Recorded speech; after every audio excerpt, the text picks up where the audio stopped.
Assalamu alaikum. Hello students, how are you? Today we'll see lesson number 15. But before starting today's lecture, let's have some review of previous lecture. Strategies that have been used to implement and optimize pattern matches constructed from REs. उन strategies को, उन methods को हम यहाँ discuss करेंगे जो कि optimize करता है pattern को, pattern matches को, जो regular expression से हम build करते हैं उन तमाम optimizers को. First algorithm we saw is also used in a legs compiler because it constructs a DFA directly from RE without constructing an intermediate NF. Means कि RE से हमने NFA and then DFA ये root ख़त्म करके हमने direct जो DFA calculate किया था. लास्ट लेक्चर में हमने वो मेथड चेक किया था जिसके अंदर हमने ये सारी कैलकुलेशंस जो है परफॉर्म की थी. सारा मेथड देखा था स्टेप बाय स्टेप कि इसमें क्या क्या चीज़ें इन्वॉल्व है, क्या उसके इनपुट हैं, क्या आउटपुट्स हैं, और इस एल्गोरिथम को हमने चेक कर लिया था. सेकंड एल्गोरिथम को हम आज चेक करेंगे, that minimizes the number of states of any DFA by combining the states that have the same behaviour, future behaviour for some input alphabet A.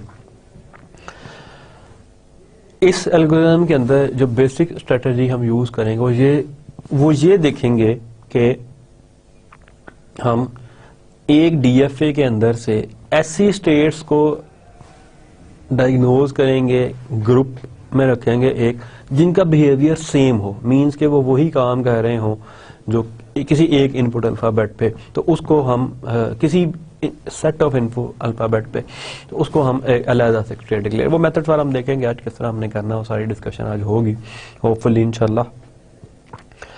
The algorithm itself is quite efficient running in time big O N log on. ये उसकी time complexity है. ये complexity क्या चीज़ होती है, इसके लिए आपको एल्गोरिथम्स स्टडी अगर किए हों, इंट्रोडक्शन टू एल्गोरिथम्स एक कोर्स होता है मोस्टली, उसमें ये सारा बताया जाता है कि big O N log N basically किस चीज़ को डिपेक्ट कर रही है.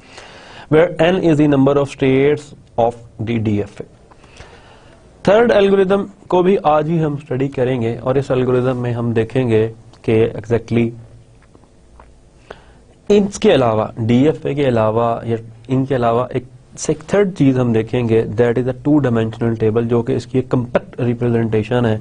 ये हम इसलिए इसको हमने इंक्लूड किया है कि, या इसलिए हम इसको इंक्लूड करते हैं कंपाइलर कंस्ट्रक्शन के अंदर इस स्ट्रेटजी को, कि बाज़ जगह पे हमारे पास जो है वो जगह की शॉर्टेज होती है, मींस के मेमोरी की शॉर्टेज होती है. तो ये हम देखेंगे किस तरह, टाइम बहुत कम होता है उसमें, क्विक हम उसको करना चाह रहे हैं, तो ये उसको थोड़ा सा हमारे जो है उस तनाजुर में हम इस एल्गोरिथम को देखेंगे.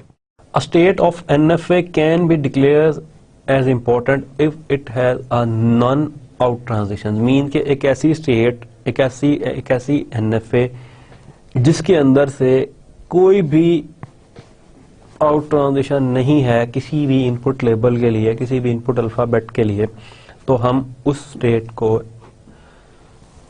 जो है वो इम्पोर्टेंट डिक्लेयर नहीं करेंगे. उसके अलावा जितनी स्टेट्स जिनसे वो है ट्रांजिशंस हैं उसको हम इम्पोर्टेंट डिक्लेयर कर देंगे. NFA has only one accepting state, but this state having no out transitions is not an important state. तो इस रूल के तहत, इस रूल के तहत कि जिससे कोई नल, इसमें हमने चेक किया कि कोई नल ट्रांजिशन, इस रूल के तहत हम ये एक प्रॉब्लम ये हो सकती है कि जो हमारे पास फाइनल स्टेट होती है उससे कोई नल ट्रांजिशन जो है वो नहीं निकल रही होती. तो हम क्या करेंगे, और वो स्टेट जरूरी भी है रखनी, मीन्स कि हम बगैर फाइनल स्टेट के हमारा कोई भी FA या DFA या NFA जो है वो किसी काम का नहीं, क्योंकि जब हम किसी स्ट्रिंग को एक्सेप्ट ही नहीं करा सकते तो हमने उसको क्या करना है, that NFA was useless for us. तो हमने क्या किया, इसको इम्पोर्टेंट भी डिक्लेयर करना है, लेकिन जो हमारी स्ट्रेटेजी है वो कुछ और कह रही है. तो हम क्या करेंगे, उसके साथ एक and marker that is hash tag या हैश साइन जो है वो उसको हम उसके साथ एम्बेड कर देंगे, और देन हम कहेंगे कि this is now important state. Then we saw the calculation of first position and also के फर्स्ट पोजीशन है क्या चीज. The first position is the set of positions in the subtree rooted at n that correspond to the first symbol of at least one string in the language of the sub expression rooted at n।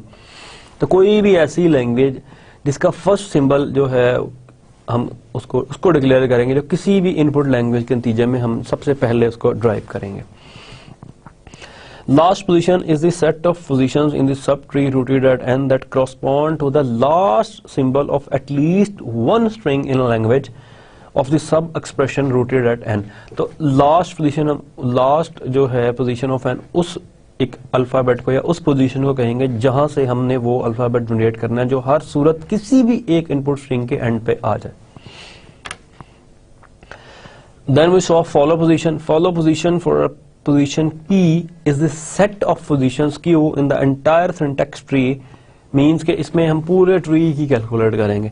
That there, if there is some string like x is equal to a1 to an in any language that represents that regular expression ended with a hash tree, means augmented regular expression, such that for some I, यानी कि उन तमाम positions के लिए there is a way to explain the membership of x in this language by matching ai to position p of the syntax tree and ai plus 1 to position q।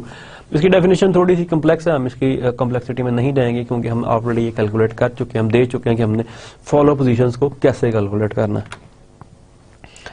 This is the summary of calculating first positions and last positions. Last position में हमने simple इस rule के लिए जो child's की थी swapping वो कर दी, मीन्स जहाँ C1 है वहाँ C2 कर दें, ट्रिक। सो इसमें हमने चेक किया था कि अगर कोई लीफ है और लेबल विद नल है तो वो नल लेबल उसका ट्रू होगा और फर्स्ट पोजीशन उसकी एम्प्टी सेट होगा। अगर कोई भी लीफ है विद पोजीशन I, वो उसका नल लेबल फॉल्स होगा और उसकी जो फर्स्ट पोजीशन है वो खुद से वही होगा। सिमिलरली उसकी जो लास्ट पोजीशन है वो भी यही होगी। इसका रूल भी लास्ट पोजीशन के लिए सेम है, वो भी 5 ही होगा, एम्प्टी सेट ही होगा। ऑरिंग के केस में जहां n C1 यूनियन C2 हो रहा हो, C1 and C2 as childs of that particular node जिसका हम ये कैलकुलेट कर रहे हैं, नल लेबल या फर्स्ट पोजीशन या लास्ट पोजीशन, उस केस में ये नल लेबल उस सूरत होगा इन दोनों में से कोई एक भी नल लेबल है, फिर ये नल लेबल होगा। और इसकी फर्स्ट पोजीशन ऑफ C1 और फर्स्ट पोजीशन ऑफ C2 यानी कि इसके लेफ्ट चाइल्ड की फर्स्ट पोजीशन यूनियन इसके राइट चाइल्ड की फर्स्ट, उनको यूनियन करेंगे तो वो उसका फर्स्ट पोजीशन बन जाएगी। देन कॉन्कैटिनेशन नोड के अंदर फर्स्ट पोजीशन कैलकुलेट करने के लिए हम क्या चेक करते हैं, और ये नल लेबल उस सूरत में होगा ओवरऑल अगर इसके दोनों के दोनों नोड्स नल लेबल हों, मींस के दोनों के दोनों चाइल्ड नोड्स जो चाइल्ड नोड्स हैं इसके दोनों के दोनों लेफ्ट एंड राइट वो नल लेबल हों, तो तब ये हम इसको नल लेबल डिक्लेयर कर देंगे। ऑरिंग के केस में उन दोनों में से कोई एक नल लेबल हो तो वो नल लेबल, दोनों नल लेबल हो तब नल लेबल।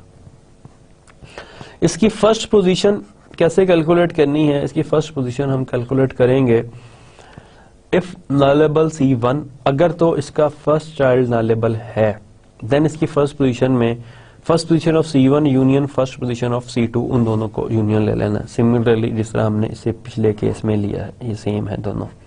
अगर C1 नल लेबल है, अगर C1 नल लेबल नहीं है तब इसकी जो फर्स्ट पोजीशन होगी वो first position of C1 only होगी। लास्ट पोजीशन के केस में ये सिनेरियो थोड़ा सा डिफरेंट है। लास्ट पोजीशन के केस को हम यहाँ थोड़ा सा लिख देते हैं, इसमें लास्ट पोजीशन यही होगी exactly.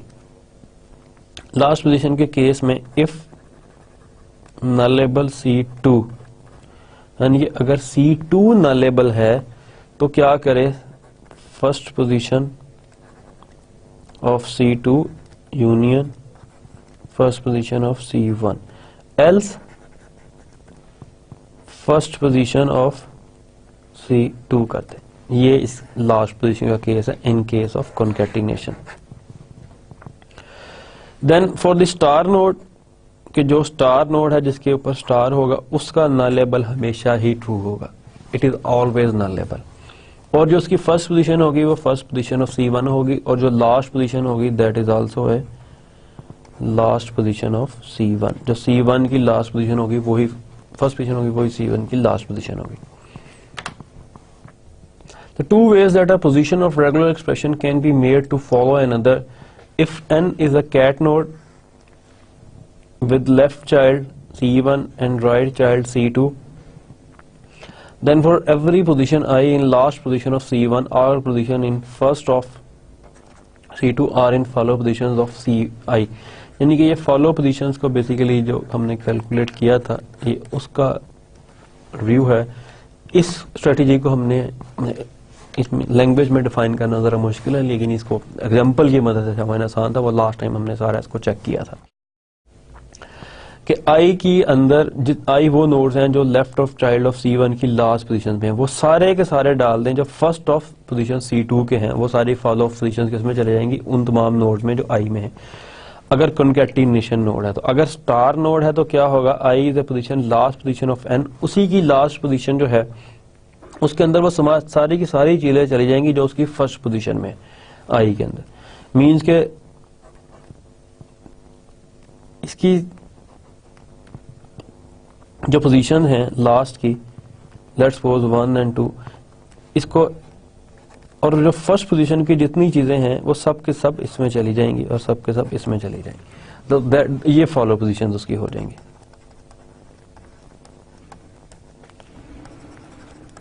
Follow position in case of star node, अगर वो स्टार नोड है।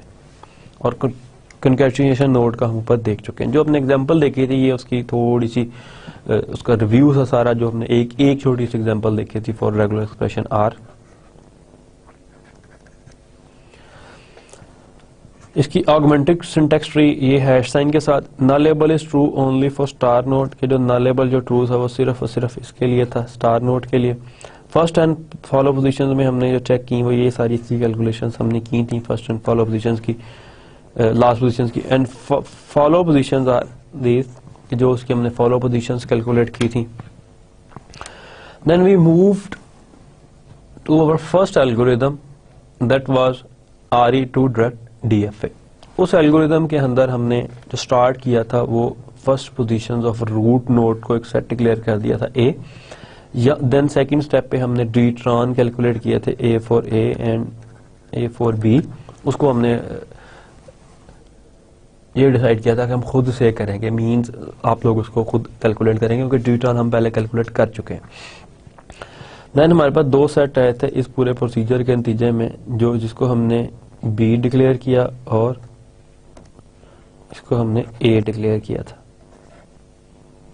A चूंकि हम पहले से कैलकुलेट कर चुके हैं या हमें स्टार्ट के तौर पे मिल चुका है, तो जो D स्टेट्स का हमारा सेट होगा उसमें A और B इस तरह इन्वॉल्व होंगे। देन इसके बाद ही हमारी पूरी कैलकुलेशन चलती है जिसमें C, D and E involve होते हैं। तो फिर हम उसको कंप्लीट करके जो हमारा DFA बना था उसको हमने बनाया। Now we will start today's lesson. So let's see what are we doing today. कल हमने जहां तक देखा था that is converting an array directly to DFA। आज हम जो मैकेनिज्म देखेंगे उसमें हम एक DFA की स्टेट्स को मिनिमाइज करेंगे, यानी कि अगर 5 स्टेट्स हैं तो उसको कोशिश करेंगे 3 कर दे, 4 कर दे, लेकिन with following some rules. Then we will see trading time for space in DFA simulation के। DFA की सिमुलेशन के लिए हम ट्रेड करेंगे टाइम को स्पेस के लिए। देन इसमें जो प्रॉब्लम हमारे पास होगी उसको हम एड्रेस करेंगे 2 डायमेंशनल टेबल के जरिए। And at the end today we will see some terminologies जो हम यूज कर चुके हैं, उसको थोड़ा सा रिव्यू करेंगे। Following FA accepts the language of regular expression. हम इस रेगुलर एक्सप्रेशन को अपनी जो हम मिनिमाइज करेंगे DFA स्टेट्स में उसके अंदर इसको यूज करेंगे कि इसकी स्टेट्स को हम मिनिमाइज करेंगे। This is the DFA।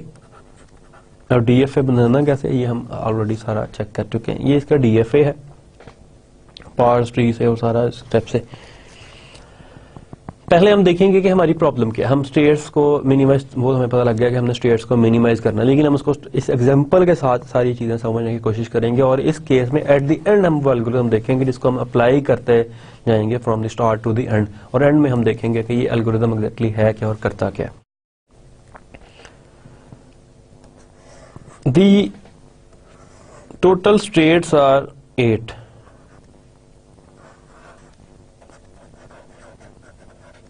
Total states जो हैं इसके अंदर वो हमारे पास 8 है। एट द एंड हम चेक करेंगे कि हमने 8 में से कितनी स्टेट्स को माइनस किया और जो हमें मिनिमाइज डीएफए मिला उसकी टोटल कितनी स्टेट्स हैं। इसमें जो दो स्टेट्स हैं हमारे पास S2 and S7, these are final states, और जो बाकी सारी स्टेट्स हैं वो नॉन फाइनल स्टेट्स हैं। मीन्स के वो उन पे अगर कहीं पे भी आके हमारी ट्रिवर्सिंग रुक जाती है और आगे में कोई इनपुट सिंबल नहीं मिलता तो इट मीन्स के वो रिजेक्ट हो गया, वो पर्टिकुलर पैटर्न जो है।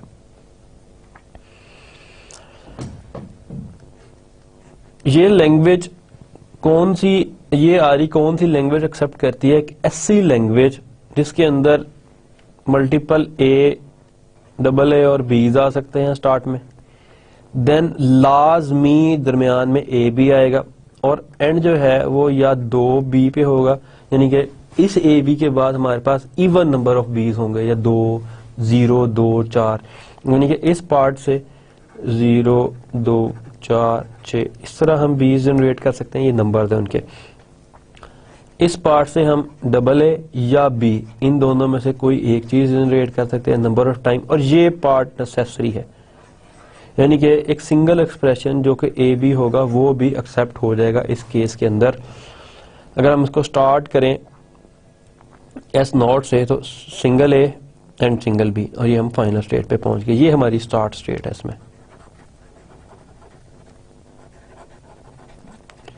तो ये एक ऐसी लैंग्वेज को एक्सेप्ट करेगा जिसमें दरमियान में ए बी आना लाजमी है, इसके बाद इवन नंबर ऑफ बीज होंगे 0, 2, 4, 6, और इससे पहले इवन नंबर ऑफ एज होंगे या एनी नंबर ऑफ बीज होंगे। 0 भी हो सकता है और 1, 2, 3 कोई भी, या 0 या 2 या 3, 4, 6 एंड सो ऑन। तो ये हमारी एक लैंग्वेज है। थोड़ी सी इसकी description. Closer examination reveals that state S2 and state S7 are really the same since they are both final states and both go to S6 under the input B and both go to S3 under an A। इस चीज को हम check करते हैं जब हमने एक point discuss किया या रीड किया कि अगर हम S2 और S7 से, ये हमारे पास दो फाइनल स्टेट्स हैं S2 एंड S7 से, अगर हम चेक करें A की ट्रांजिशन तो S2 और S7 इसमें से अगर हम A पे जाएं, मूव करें, तो हम इससे जाते हैं S3 पे। सिमिलरली जब हम इन दोनों की S2 एंड S7 की B पे देखें तो ये हमारे पास जाता है S6 के ऊपर। ये एक सिमिलैरिटी है, तीन सिमिलैरिटीज है कि ये दोनों फाइनल स्टेट्स हैं। पहले A पे यहाँ जा रहा है और सेकंड ये B पे यहाँ जा रहा है। तो ये तीन सिमिलैरिटीज हैं इसकी, इन दोनों स्टेट्स की हमारे पास, जो कि हम एग्जामिन कर सकते हैं इसके अंदर। It is very much clear in the figure. Final भी है, A से दोनों S3 पे जा रहे हैं और B से दोनों S6 पे जा रहे हैं। तो अगर इन दोनों स्टेट्स को हम मर्ज कर दें तो एक हमारे पास स्टेट रिड्यूस हो जाएगी, दो की जगह एक स्टेट आ जाएगी। In the same manner we could argue for merging states S0 and S5। तो इसी तरह अगर हम S0 को देखें और S5 को देखें तो इसका भी सेम बिहेवियर है। S0 से A भी S1 पे जा रहा है और S5 से A भी S1 पे जा रहा है, B S4 पे जा रहा है और B S4 पे जा रहा है। तो इसको भी हम मर्ज कर सकते हैं क्योंकि हमने करना ही यही है इस एल्गोरिथम के अंदर कि सिमिलर स्टेट्स को, सिमिलर बिहेवियर, इसका फ्यूचर बिहेवियर सिमिलर है। हमने छोटे से टर्म यूज किए थे कि जिनका फ्यूचर बिहेवियर सिमिलर हो, तो इन दोनों का फ्यूचर बिहेवियर सिमिलर है। दोनों फ्यूचर में A पे उस पे जा रही है और B पे एक सेम स्टेट पे जा रही है। S0 फ्रेम का अलग और S2 और S7 का अलग। तो हम इनको कंबाइन क्यों नहीं कर देते? This is a question. Merging states like this should produce a smaller automata that accomplishes exactly the same task as our original merge. अच्छा, मिनिमाइजिंग के दौरान हमने इस चीज को मलहूज़े खातिर रखना है, we should be very keenly interested in the output कि वो एग्जैक्टली सेम हो जो हमारे ओरिजिनल डीएफए का है। मिनिमाइज करने का ये हरगिज़ मतलब नहीं है कि उसकी लैंग्वेज ही चेंज हो जाए। अगर उसकी लैंग्वेज ही चेंज हो गई तो देन इट मींस कि आपने उसको तो मिनिमाइज नहीं किया, बल्कि आपने उससे एक नया डीएफए बना दिया, which is not acceptable in our scenario. So we should have keep in mind that the language derived by the minimized DFA should be same as the language of the original DFA. From these observations, it seems that a key to making finite automata smaller is to recognize and merge equivalent states. तो हम जो इन 3-4 slides पे पीछे जो हमने study किया उसके अंदर हमने एक ही चीज को ऑब्जर्व किया और फाइनलाइज किया और कंक्लूड किया कि हमने क्या करना है। सबसे पहले तो रिकॉग्नाइज करना है कि किसी मेथडोलॉजी के जरिए कि एग्जैक्टली हमारे पास सिमिलर स्टेट्स हैं कौन सी। ये तो अभी हम देख रहे हैं ना एक नेकेड आई से, तो हमें नजर आ गया है, लेकिन इसको सिस्टमैटिकली हमने कैसे चेक करना और देन उसको हमने मर्ज कैसे करना। तो this is our primary task of this algorithm. To do this, we must agree upon the definition of equivalent states. Two states in a finite automata M, कोई भी automata M, are equivalent if and only if for every string x, if M is started in either state with x as input, it either accepts in both cases or rejects in both cases. यानी कि दोनों का future behavior same होना चाहिए, या accept हो जाए या reject हो जाए। Another way to say is that the machine does the same thing when started in either state. यानी कि इन दोनों स्टेट में से किसी से भी स्टार्ट करें इसका फ्यूचर सेम होना चाहिए, या वो एक्सेप्ट हो जाए या वो रिजेक्ट हो जाए। ये हमारी डेफिनेशन है। But still there are two questions. First, how does one find equivalent states? जिस तरह हमने इसको पहले डिस्कस किया कि भी पता कैसे लगेगा कि equivalent state कौन सी है। Exactly how valuable is this information? कि ये information कैसे valuable है, कैसे हम कैसे दिया कि ये equivalent है, लेकिन इस पे हम कैसे करेंगे यार ये वाकई equivalent है या नहीं। So for a DFA M, the minimum number of states, ये एक check है, this is a check. For a DFA M, the minimum number of states in an equivalent DFA is the same as the number of equivalence group of M states. यानी कि जो उसके जो minimise DFA के equivalent number of groups होंगे, जो initial DFA के states को जो ग्रुप कर देंगे वो सेम होंगे जो एफए की स्टेट्स हैं। Equivalent states go to equivalent states under all inputs, कि मींस एक सेट से दूसरे सेट में जो ग्रुप ऑफ स्टेट्स का जो ग्रुप ऑफ स्टेट को हम एक सेट कह रहे हैं, तो एक सेट से दूसरे सेट में तमाम इनपुट आउटपुट सेम होंगे। Now we know that if we can find the equivalent states or groups of equivalent states of for an automaton, then we can use these as the states of the smallest equivalent machine. For example, हम इसी जिस automata को हमने लिया इसको दोबारा एक दफा चेक कर लें कि ये ऑटोमेटा क्या कर रहा है, एक ऐसी लैंग्वेज को एक्सेप्ट कर रहा है विच इज ए एंड इस लैंग्वेज को ये एक्सेप्ट कर रहा है, इस आरी को, जिसके दरमियान में जिसके मिडल में ए बी का होना लाजमी है, और उस ए बी से पहले कोई भी कॉम्बिनेशन ऑफ ए का होगा तो वो इन इवन नंबर होगा, और बी का कोई भी कॉम्बिनेशन हो सकता है, यानी कि 0 से लेके n तक जो मर्जी जनरेट हो जाए। दरमियान में एक ए बी का होना लाजमी है फाइनल, और eight the and even number of बीज होंगे। यहाँ पे इवन नंबर ऑफ एज और बीज कोई भी हो सकता है, एनी नंबर ऑफ बीज। So this is our example automata. Now we'll first divide the machine state into two groups. हम सबसे पहला जो स्टेप होगा हमारा वो ये होगा कि हम अपनी मशीन की जितनी स्टेट्स हैं, we are calling FA now machine, इस मशीन की जितनी स्टेट्स हैं उनको दो ग्रुप्स में डिवाइड कर रहे हैं। First final states and second non final states. तो अगर हम इसको देखें तो इसमें हमारे पास ये दो ही फाइनल स्टेट्स हैं और बाकी तमाम की तमाम नॉन फाइनल स्टेट्स हैं। तो हम फाइनल स्टेट्स को ए और नॉन फाइनल स्टेट्स को बी यहाँ पर डिक्लेयर कर रहे हैं। अब हमारे पास एटलीस्ट दो बेसिक ग्रुप्स बन चुके हैं, जिसमें एक नॉन फाइनल स्टेट्स का और एक फाइनल स्टेट्स का।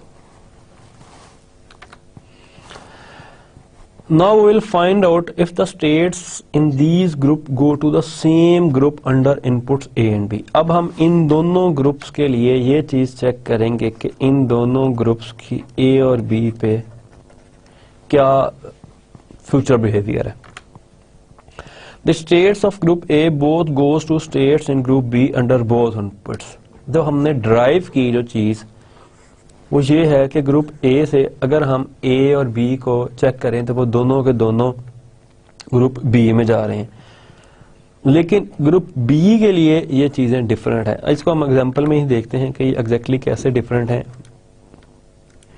सबसे पहले हम ग्रुप ए की बात करते हैं। अब ग्रुप ए में चूंकि हमारे पास दो स्टेट्स हैं तो इसमें हमने देखते हैं कि S2, इसको हम ग्रुप ए ही कहेंगे। अब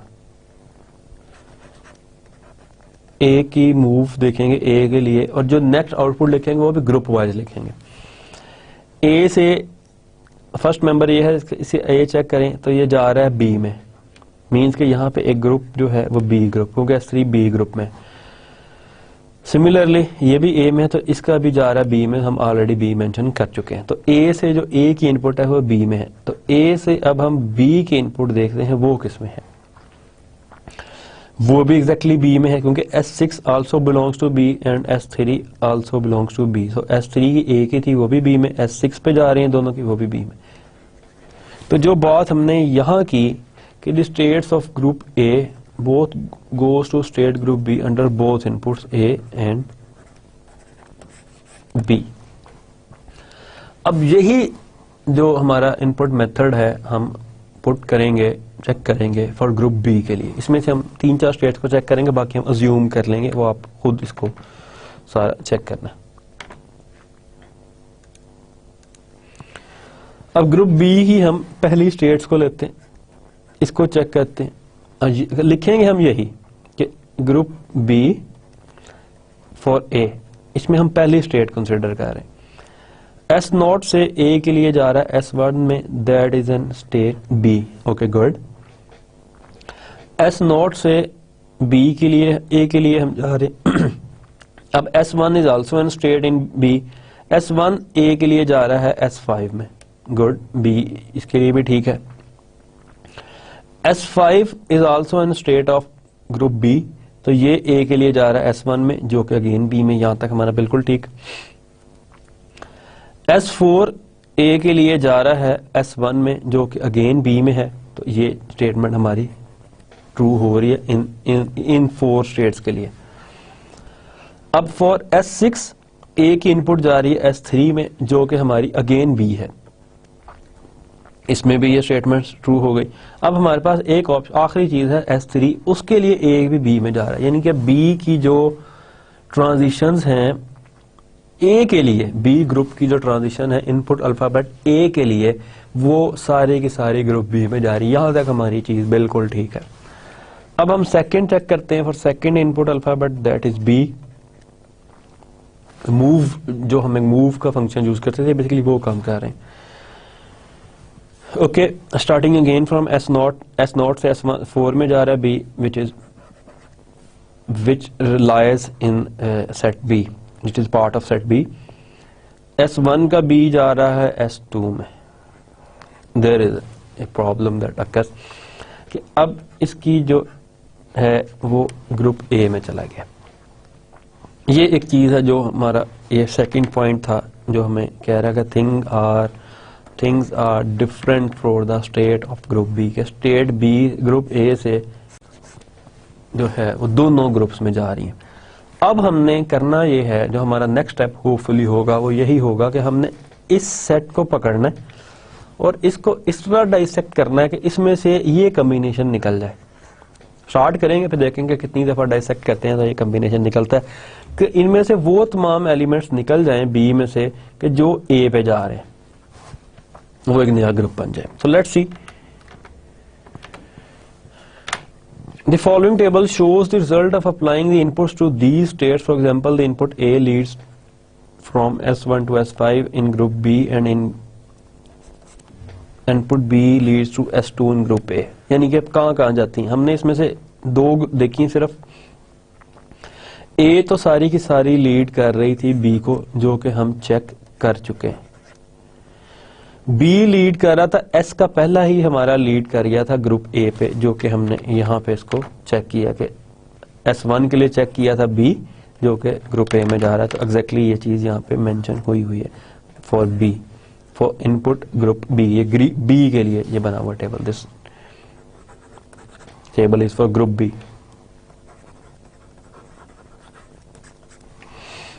सिमिलरली बाकी B के हैं, लेकिन S6 जो है वो अगेन A पे जा रहा है B के लिए, उसको भी हम देख लेते हैं।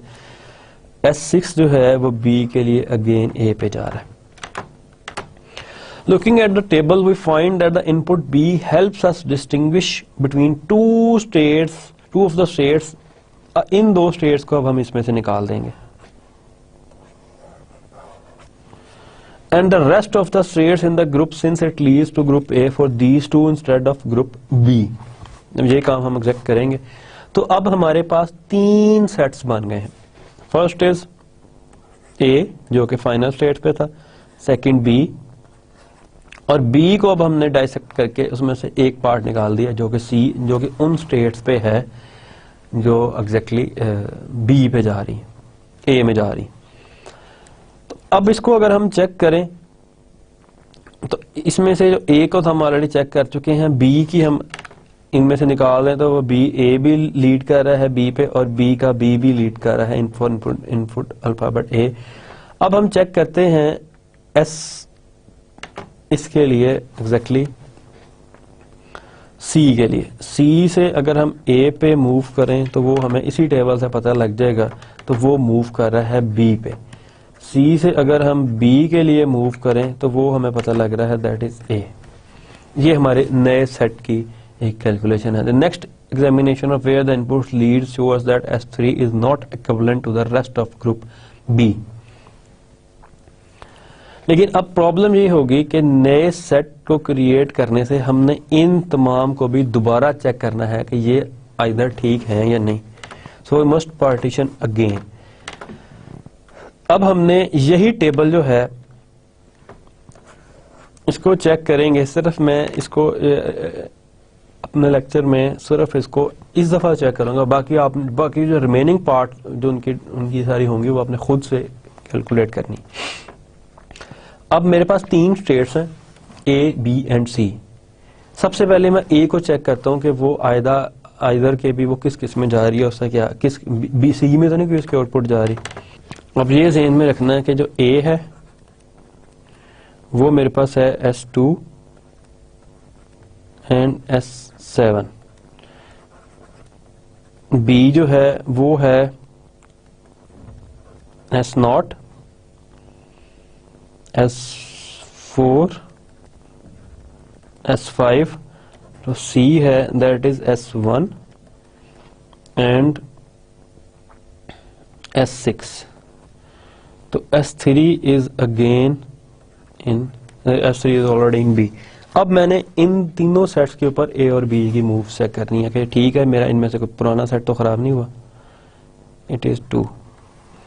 सो A के लिए A इज इक्वल टू, अब A में मेरे वही थे तो A में से A जा रहा है S3 पे जो कि B में है, मैं यहाँ पे B मेंशन कर दूंगा।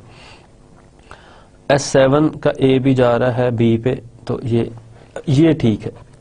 Then A for B।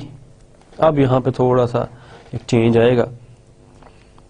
S7 से B जा रहा है S6 पे जो कि अब C पार्ट है उसका, और S2 से भी S6 पे जा रहा है जो कि C पार्ट है। तो ये अब पहले A और B की जो मूव्स थी वो दोनों जा रही थी सेट B पे।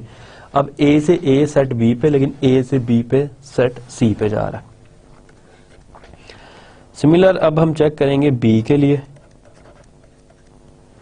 B फॉर A, B में ये सेट है A के लिए S1, और S1 क्या चीज है,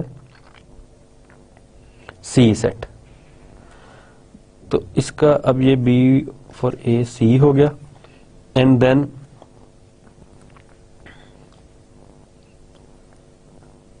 सेकेंड उसमें एस नॉट में S4 है, S4 में ए वो भी सी है, इसमें 2 तक ठीक हो गया।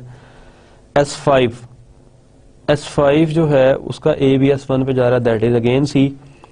S3 इसका ए मूव कर रहा है S3 के अंदर, जो कि बेसिकली अब बी सेट है। तो यहाँ पे इसकी प्रॉब्लम आ गई, मीन्स अगर मैं इसका वही बनाऊं टेबल तो उसमें मुझे क्लियर हो जाएगा। तो इसको हमने अगेन बी को डाइसेक्ट करना है। इसी तरीके से चलते हुए हम अब इसकी डाइसेक्शन करेंगे, इसमें से जो फॉल्टी हैं जो दूसरी जगह पे जा रहे हैं उसको पकड़ कर अलग कर देंगे। एंड सिमिलर इसी ऑपरेशन को जब हम कंटिन्यू करेंगे तो हमारे पास ये स्टेट्स सारी जो हैं वो आ जाएंगी। So continuing in this process until we can not distinguish between the, इसमें जो चीज है कि जब हम उसके बाद डिस्टिंग्विश करना बंद कर देंगे, in any group by employing our input test we end up with the groups. हमारे पास फाइनल ये ग्रुप बनेंगे A B C D and E. इसको हम डायसेक्ट करते करते करते हर ग्रुप के लिए बार हर दफा चेक करेंगे तो हमारे पास जो फाइनल ग्रुप्स हैं वही हैं। So in view of the above theoretical definition and results, it is easy to argue that all of the states in each group are equivalent. अब जितनी states हैं वो equivalent हैं because they all go to the same groups under the same inputs A and B. So building the minimum state FA is now rather straightforward. We merely use our groups as states and provide the proper transitions. अब इन तमाम states को हमने जो है convert कर दिया किसके लिए, अपने जो नया मिनिमाइज डीएफए। इस डीएफए के अंदर जो हमारे पास स्टेट्स हैं वो हैं 5। जो ओरिजिनल डीएफए था उसकी जो ओरिजिनल स्टेट्स थी दैट आर 8।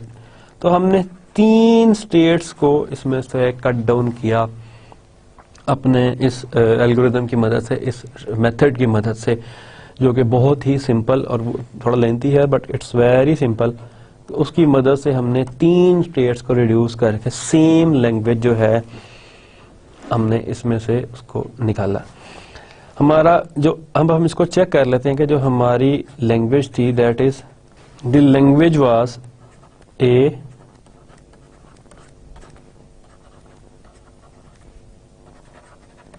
तो जो हमारी बेसिक कंडीशन थी वो ये थी कि जो इनपुट स्ट्रिंग ये लैंग्वेज रिकॉग्नाइज कर रही है वही सेम लैंग्वेज ये मिनिमाइज डीएफए भी रिकॉग्नाइज करे। अब हम अगेन कोई लैंग्वेज लेते हैं जो इससे ड्राइव हो रही है। इसमें हमारे पास हमने कहा था कि ए बी दरमियान में होना लाजमी है, ओनली ए बी भी हो सकता है। ए बी को हमने उस पर चेक किया था, वो फाइनल स्टेट पे जा रहा था। पहले एग्जाम्पल हम ये लेते हैं कि हम ए बी को ही इस पे ट्रेवर्स करते हैं। तो स्टार्ट स्टेट इसमें हमारे पास दैट इज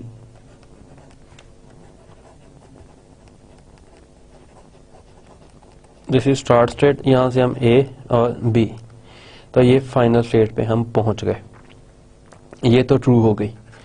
सेकंड कोई और इनपुट स्ट्रिंग कंसिडर करते हैं। फॉर एग्जांपल ए बी तो दरमियान में होना लाजमी है, देन ट्रिपल बी, क्योंकि हमने ये कहा था कि ये लैंग्वेज जो है वो इवन बीज की है और पहले हम कुछ भी नहीं, हमारे पास हमने कहा कि नल उसे ले लिया। अब इसमें से A B and then again B और फिर बी बी बी, इस तरह हम करते करते 4 अगर बी करेंगे तो वापस यहाँ पे पहुंच जाएंगे, जो कि अगेन एक्सेप्ट हो रहा है। तो ये दोनों भी ठीक। अब हम इस तरह कहते हैं एक गलत इनपुट ले लेते हैं, मीन्स कि एक ऐसे इनपुट जो मुझे पता है कि इस लैंग्वेज से बिलोंग नहीं कर रही है, एक ऐसा पैटर्न, एक ऐसी स्ट्रिंग, उसको टेस्ट केस के तौर पे इसके साथ चेक करते हैं कि कहीं किसी और को तो नहीं इनपुट ले रही। तो क्योंकि हमारी लैंग्वेज की बेसिक कंडीशन ये है कि दरमियान में ए बी होना लाजमी, तो मैं क्या करता हूँ डबल ए बी ए, बस इसमें भी दरमियान में ए बी आ रहा है लेकिन इसके एंड पे इवन नंबर ऑफ बीज नहीं है, तो इस लैंग्वेज को एक्सेप्ट नहीं होना चाहिए इसके अंदर। यानी कि जब ये ए ट्रिवर्स हो तो वो फाइनल स्टेट पे ना हो। Let's try. ए से स्टार्ट करेंगे, first A, then second A से वापस इस पे आ गया। ओके, सी से ए की जो ट्रांजिशन है वो वापस इस पे है। बी आया, फिर इस पे आ गया, अगेन बी आया तो फिर इस पे आ गया, और लास्ट ए आया तो इस पे चला गया, विच is not a final state. तो ये फाइनल स्टेट नहीं है, इस वजह से ये लैंग्वेज इस पे एक्सेस नहीं हुई। बाकी आप इनपुट स्ट्रिंग्स खुद लेके, कोई खुद ज़हन से सोच के, खुद दिमाग से बाहर निकाल के उसको अप्लाई कर सकते हैं इनके ऊपर, इसके ऊपर के आया कि इसमें कोई फॉल्ट है या नहीं। So this is our state minimisation algorithm. Minimise एक ऐसे ऑटोमेटा को करता है जो m है, m इज ये इसकी इनपुट है first, this is input. m is a deterministic automaton, m is the smallest equivalent automaton।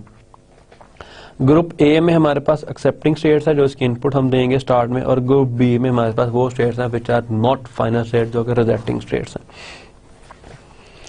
Repeat for every group for every state in the, यानी कि ये चीज है जो उसको बार बार रिपीट करने पे मौजूद करेगी। For every group for every state in the group, find which groups the inputs lead to.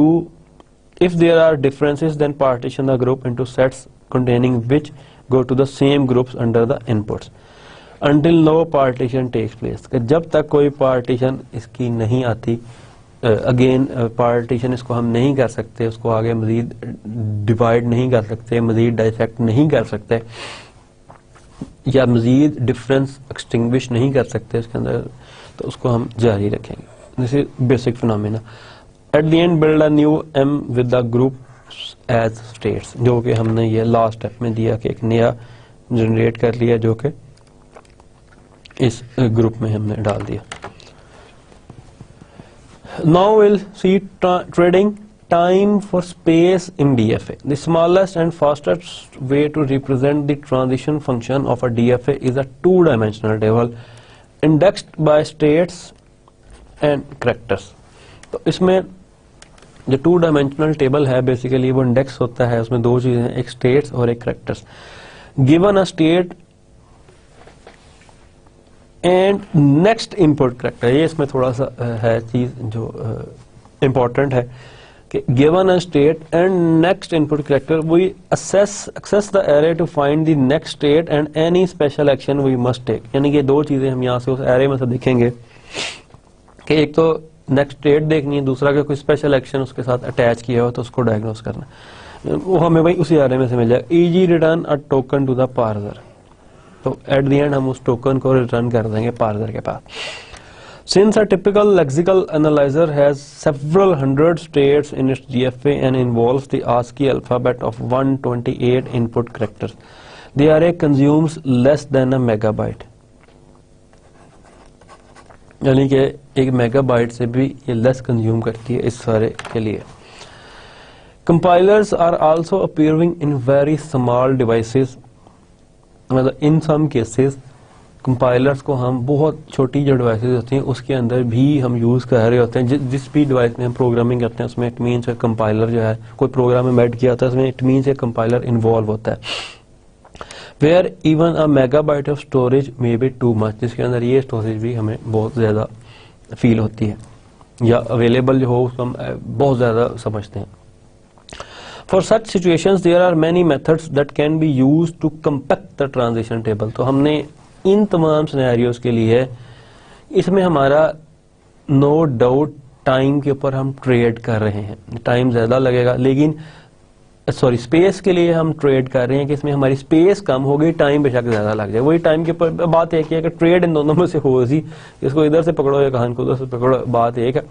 सो हम इसकी जो ट्रेड है वो देखेंगे। For such situations there are many methods that can be used to compact the transition table. अब हमारी जो चीज स्टार्ट होगी वो टू डायमेंशनल टेबल है। For instance we can represent each state by a list of transitions that is character state pairs, कि हम उसको करैक्टर और स्टेट के पेयर में लिखेंगे, ended by a default state that is to be chosen for any input character not on the list.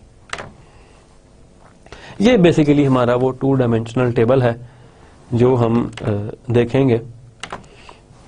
जो ये काम करता है, a more subtle data structure that allows us to combine the speed of array access with the compression of lists with defaults.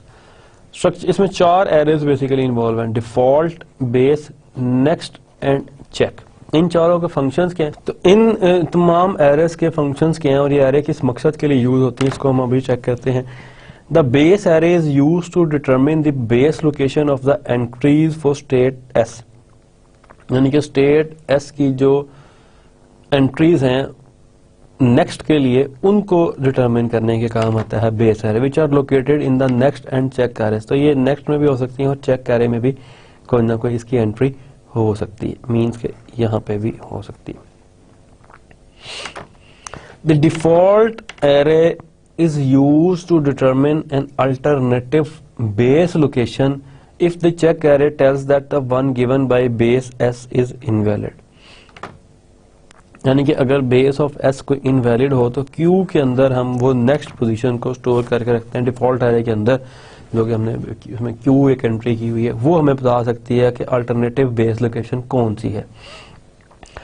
To compute next state S A, ये एक function है जो basically हमें कंप्यूट करके देता है next state S ए की। The transition for state S on input A, we examine the next and check entries in location L is equal to base S plus A, यानी कि जो नेक्स्ट लोकेशन होगी, जो भी नेक्स्ट लोकेशन होगी वो क्या होगी, बेस ऑफ S, यानी कि जहां पे S बेस कर रहा है। लेट्स ये बेसिकली तमाम एड्रेसेस होते हैं, मैं इसको एड्रेस 1 कह रहा हूं प्लस ए वो डिस्टेंस है, ये बेसिकली इंटीजर होते हैं, इंटीजर्स। तो नेक्स्ट चीज वो होगी जो इन दोनों को ऐड हो रही है, यानी कि base of S plus A, ये इंटीजर है। Here character A is treated as integer और जिसकी रेंज होगी 0 to 127 already given. If check L is equal to S, यानी कि अगर वो चेक हम एल करेंगे वो एस के बराबर है, then this entry is valid and the next state for S on input A is next of L, यानी कि जो नेक्स्ट स्टेट है वो नेक्स्ट ऑफ एल जो भी होगी वो मीन्स कि ये स्टेट जो अभी हमने चेक की ये उसकी नेक्स्ट ऑफ एल डिक्लेयर हो जाएगी। अगर वो नहीं है then we determine another state T is equal to default of S and repeat the process as if T were the current state. Next state का जो फंक्शन है वो ये गिवन है। If next state S of A check, same इसी फंक्शन को जो हमने थोड़ा इसको प्रपोज किया इसके अंदर जो डिस्क्राइब किया उसको हमने एग्जैक्ट एल्गोरिथम की फॉर्म में, if check base S of A is equal to S return next base else return next state default of S of A. Default array ये है, यानी कि अगर उसको नहीं मिलती, कोई प्रॉब्लम है, कोई एरर आ जाता है उसके अंदर, तो डिफॉल्ट के अंदर जो चेकिंग होगी वो ये होगी कि डिफॉल्ट लिस्ट को ये असाइन कर देगा फॉर स्टेट एस स्टेट की ये बात कर रहे हैं ओनली। इसी तरह जितनी स्टेट्स होंगी, नंबर ऑफ उसकी एंट्रीज में होंगी, वो सारे के सारे चेक्स हम इसमें परफॉर्म कर लेंगे। Now we will move toward some terminologies, कि ये टर्मिनोलॉजी जो हैं हमने अभी स्टडी की हैं, अभी मीन्स के रिसेंट लेक्चर 3 to 4 लेक्चर्स और मोर, उन टर्मिनोलॉजीज को थोड़ा सा हम सम अप करेंगे क्योंकि इस लेक्चर के बाद हम एक नई चीज की तरफ मूव कर रहे हैं। अभी तक जो हमने स्टडी किया वो लेक्सिकल एनालाइजर है, अब हम लेक्सिकल एनालाइजर के फेज से निकल के नेक्स्ट फेज में जा रहे हैं। अब हम तो जो जितनी टर्मिनोलॉजीज, इंपॉर्टेंट टर्मिनोलॉजीज हमने अब तक स्टडी की हैं इसमें, उसमें से कुछ हम आज देखेंगे और जो आज ना देख सके उसको बाकी हम कल के लेक्चर में स्टार्ट में, कल का लेक्चर स्टार्ट करने से पहले, नेक्स्ट लेक्चर जो भी हम देंगे उस लेसन के स्टार्ट करने से पहले हम उन टर्मिनोलॉजीज को फिनिश कर लेंगे कि जो हम या उसको एक दफा रिव्यू कर लेंगे। इसके बेहतर है कि हम उसको कल के रिव्यू सेशन में ही रख दें, जो आज हम नहीं देख सकेंगे, लेकिन कोशिश करेंगे आज 5-7 हम देख लें और उन पर थोड़ी सी डिस्कशन कर लें, क्योंकि नेक्स्ट जो है हम इस फेज से निकल के एक टोटली नए फेज में, यानी कि लेक्सिकल एनालिसिस का जो फेज एनालिसिस का वो कंप्लीट और नेक्स्ट फेज में हम आ गए। और इस फेज के नतीजे में हमारे पास जो रिजल्ट है वो बेसिकली एक टोकन है। सो टोकन से ही हम स्टार्ट करते हैं। The lexical analyser scans the source program and produces as output a sequence of tokens which are normally passed one at a time to the parser. Obviously अगर हम इसको parse कर रहे हैं, पार्सर को दे रहे हैं, तो नेक्स्ट हमारा जो लेसन होगा वो पार्सिंग के मुतालिक ही होगा। The lexical analyser scans the source program. तो लेक्सिकल एनालाइजर बेसिकली क्या करता है, सोर्स प्रोग्राम को स्कैन करता है। It is his first job कि उसको स्कैन करे and produces as output a sequence of tokens, और टोकन को जनरेट करता है। ये तो हमने इसकी ब्लॉक स्ट्रक्चर में भी कई दफा देखा है। टोकन को जनरेट करता है, टोकन नेक्स्ट पार्सर को वन बाय वन जो है पास कर देता है। सम टोकन्स में consist only of a token name, while others may also have an associated lexical value that gives information about the particular instance of the token that has been found on the input। हमने वो check किया था, इस अगर हम इसको थोड़ा सा एलैबोरेट करें कि टोकन्स में कुछ चीजें थी जो कीवर्ड्स थी, जो रिजर्व्ड वर्ड्स थे, उसमें जो टोकन होगा वो ही उसका लेक्सीम होगा, लेकिन जो आइडेंटिफायर थे उसमें जो टोकन होगा उसका लेक्सीम वही होगा जो एग्जैक्टली प्रोग्राम के अंदर हमने वेरिएबल नेम यूज किया होता है। अब लेक्सीम्स की बात आई है तो लेक्सीम्स की definition, each time the lexical analyser returns the token to the parser it has an associated lexeme. The lexeme is the sequence of input characters that the token represent. तो जो इनपुट ऑफ सीक्वेंस कैरेक्टर्स है basically उस token की, that is known as lexeme. For example हम इस चीज को थोड़ा क्लैरिफाई कर लें before proceeding to the next slide कि इफ आया है मेरे सोर्स कोड के अंदर, तो इफ का टोकन भी इफ ही होगा, मीन्स कि इसका लेक्सीम भी इफ ही होगा, उसमें कोई डिफरेंस नहीं होगा, टोकन और लेक्सीम दोनों सेम होंगे। नेक्स्ट इंटीजर रिजल्ट, मैंने एक इंटीजर डिफाइन किया है जो कि रिजल्ट है। अब इसमें इंटीजर का जो लेक्सीम या टोकन होगा बोथ आर सेम इंटीजर, लेकिन रिजल्ट के केस में जो आइडेंटिफायर होगा दैट इज आईडी, और जो लेक्सीम होगा दैट इज रिजल्ट। तो ये डिफरेंस है बेसिकली। और फिर जब रिजल्ट की कोई वैल्यू होगी, रिजल्ट की वैल्यू को जो एड्रेस होगा वो इसकी सारी एट्रीब्यूट वैल्यूज हो जाएंगे, मीन्स कि इसमें इसका एड्रेस आ जाएगा, लोकेशन आ जाएगी, इसकी वैल्यू आ जाएगी, और अगर कोई इसके मतलब रेलेवेंट इंफॉर्मेशन है, स्कोपिंग में कोई चीज है तो वो सारी चीजें आ जाएंगी। Patterns, each token has a pattern that described which sequences of characters can form the lexemes corresponding to that token. तो हर टोकन का एक पैटर्न है जिसके साथ वो मैच होता है, और वही उसको एग्जैक्टली बताता है कि क्या इसको किस कैटेगरी में रखना है, इसको कीवर्ड डिक्लेयर करना है, इसको आइडेंटिफायर डिक्लेयर करना है, इसको कुछ और डिक्लेयर करना है। फॉर एग्जांपल कि मैंने कैरेक्टर्स का जो पैटर्न हमने डिसाइड किया था, या जो एक्सटेंडेड पैटर्न है that is character and then sequence of characters और इंटीजर्स, और उसमें अंडरस्कोर भी यूज कर लेते हैं in some cases at the end. हम इसको जो अभी हम चूंकि जेनेरिक चीजें देख रहे हैं तो ये चीज, इसको अगर हम उसमें थोड़ा लिखने की कोशिश करें तो जो मेरे पास दैट इज इंटीजर और इसमें बेसिकली हमने कैरेक्टर यूज किया था, तो उसको हम थोड़ा सा इसकी टर्मिनोलॉजी को उसी चीज में लिख लेते हैं क्योंकि मुझे एग्जैक्ट जो था दैट इज कैरेक्टर और इंटीजर या डिजिट जिसको हमने कहा था, यहाँ पे हम इसको इंटीजर कह रहे हैं, ओके इट्स डिजिट का कोई भी कॉम्बिनेशन, और एट द एंड जो है अंडरस्कोर का भी फिलहाल हम इग्नोर कर देते हैं। कैरेक्टर और डिजिट का कोई भी कॉम्बिनेशन, लेकिन स्टार्ट में हमेशा कैरेक्टर। तो ये हमारा पैटर्न था जो हमने इसको मैच करना था। दिस सेट ऑफ वर्ड्स और string of characters that match a given pattern is called a language. तो जो पैटर्न इससे मैच हो जाए, जो चीज मैच हो जाए पैटर्न से, दैट इज अ लैंग्वेज और part of a language. Then we will move towards buffering, because it is often necessary to scan ahead on the input in order to see where the next lexeme ends. It is usually necessary for the lexical analyzer to buffer its input.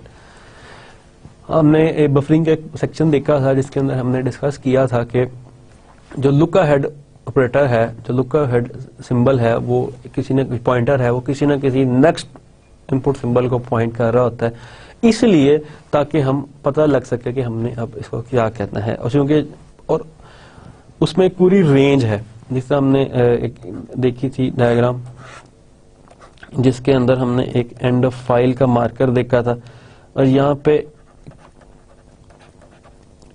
उसका start था और ये उसका and था।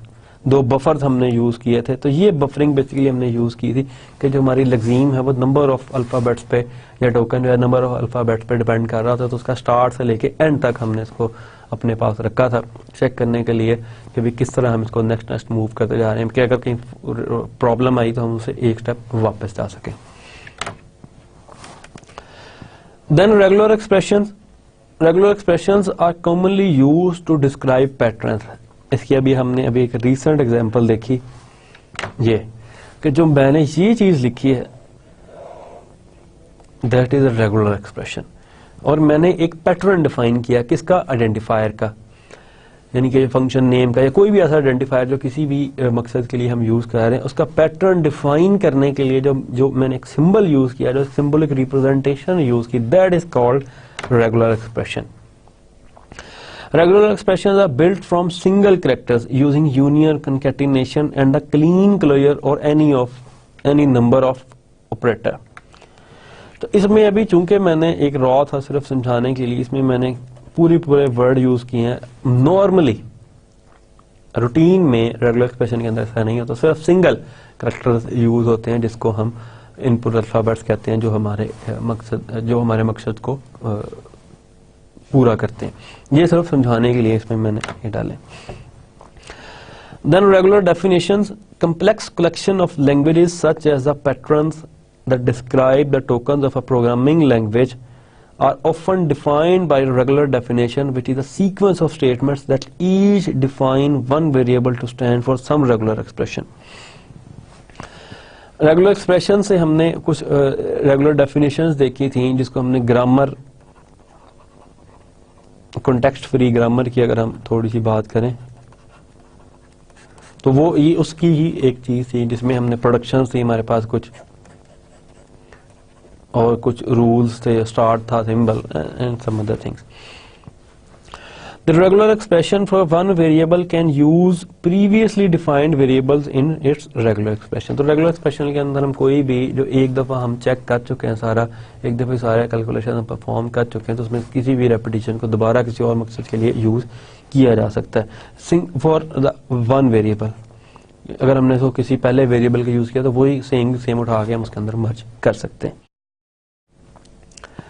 तो आज हम यहाँ पे इस लेक्चर को एंड करते हैं, लेकिन एंड करने से पहले हम थोड़ा सा रिव्यू कर लेते हैं कि आज हमने जो किया है, क्योंकि जो नेक्स्ट हम रिव्यू करते हैं उसमें भूल जाता है कभी मैंने क्या किया। तो एट द एंड हम थोड़ा सा समराइज कर लेते हैं कि जो आज चीजें हमने देखी, इसके अंदर जो हमने आज चीजें देखी, सबसे पहले स्टेट्स को मिनिमाइज करने का तरीका डीएफए की, देन चेक किया कि हमने किस तरह ट्रेड की है टाइम और स्पेस के दरमियान, और एक नई चीज देखी टू डायमेंशनल ट्रेड, जो कि जेनेरिकली यूज नहीं होती, लेकिन जहां पे हमारे पास थोड़ी प्रॉब्लम आ जाए स्पेस की है टाइम, वहां पे हम उसको इसमें कर लेते हैं, यानी कि वहां पे हमारा टाइम ज्यादा लगता है लेकिन स्पेस कम लगती है, तो उसको हम एडजस्ट कर लेते हैं।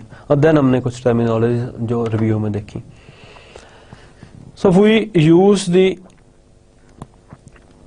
दिस डीएफए, इस डीएफए को हमने यूज किया इसके अंदर अपनी एग्जांपल को, अपने स्टेट्स को मिनिमाइज करने के लिए। इसके अंदर हमने जो चीजें चेक की वो ये चेक की कि कौन सी स्टेट्स जो हैं वो सिमिलर बिहेवियर शो कर रही हैं फॉर एनी इनपुट सिंबल, उनको हमने डायग्नोज किया। तो जो डेफिनेशन हमने डिसाइड की कि अभी क्या है, two states in a finite automaton are equivalent if and only for every string x if m is started in either state with x as input it either accepts in both cases और rejects in both cases. तो हमने ये इस चीज को final किया, then हमने इसकी फॉर्मल डेफिनेशन देखी, उसके बाद हमने दो ग्रुप्स बनाए जो कि एक फाइनल स्टेट पे था और एक नॉन फाइनल स्टेट पे मुश्तमिल। देन हमने इसके अंदर जो एक चीज फाइंड की, दैट इज के ग्रुप ए की के दोनों मूव जो थी कि दोनों इनपुट अल्फाबेट्स के ऊपर वो सेम ग्रुप बी के अंदर थी, लेकिन ग्रुप बी के ऊपर अगर हम यही ऑपरेशन अप्लाई करते हैं तो हमारे पास कुछ डिफरेंट रिजल्ट्स आ रहे थे। वो हमने चेक कर लिए एग्जैक्टली इस तरह कि जो ग्रुप बी के ऊपर के ग्रुप बी के अंदर जितनी स्टेट्स उनके ऊपर जब इनपुट अल्फाबेट बी के साथ मूव की तो हमारे पास दो स्टेट्स के लिए डिफरेंट रिजल्ट्स आए जो कि ए पे जा रहे थे। तो इसके नतीजे में हमने इनको दो ग्रुप्स को तीन ग्रुप्स में डिवाइड कर दिया। बी को बेसिकली हमने आगे दो में कन्वर्ट कर दिया और देन हमने इसी सिमिलर ऑपरेशन को इन तीन ग्रुप्स के ऊपर, पहले हमने दो के ऊपर अप्लाई किया, अब तीन के ऊपर, और इस तरह हमने इसको जब रिजल्ट चेक किया तो हमारे पास ये 5 ग्रुप्स जो हैं वो बन गए बार बार ये ऑपरेशन करने से। उन 5 ग्रुप्स के बाद हमने इसको एक मिनिमाइज्ड डीएफए बना दिया जिसके अंदर 3 स्टेट्स जो थी वो कम थी ओरिजिनल डीएफए से। ये उसका फिर एल्गोरिथम हमने चेक किया and this is our 2 dimensional table. जो मेजर चीज थी कि ये हमने एक 2 डायमेंशनल टेबल देखा जिसके अंदर 4 एरेज हैं, default, base, next and check. इनकी डेफिनेशन थी default array and base array, और जो हमने कंडीशन अप्लाई की इसके ऊपर ये एल्गोरिथम कि अगर base S plus A S है तो रिटर्न कर दो नेक्स्ट बेस एस प्लस ए, अगर नहीं है जो डिफॉल्ट एरे थी उसके अंदर से उसकी वैल्यू उठा के उसको इम्प्लीमेंट कर दो। इसी तरह वो आगे चलता रहे, इसको चेक करो, फिर इस तरह उसको कंटिन्यू करते जाओ in this fashion. Then we see some terminologies, tokens, lexemes, pattern, buffering, regular expression, and finally regular definitions. So this is all for today. Thank you guys. Have fun.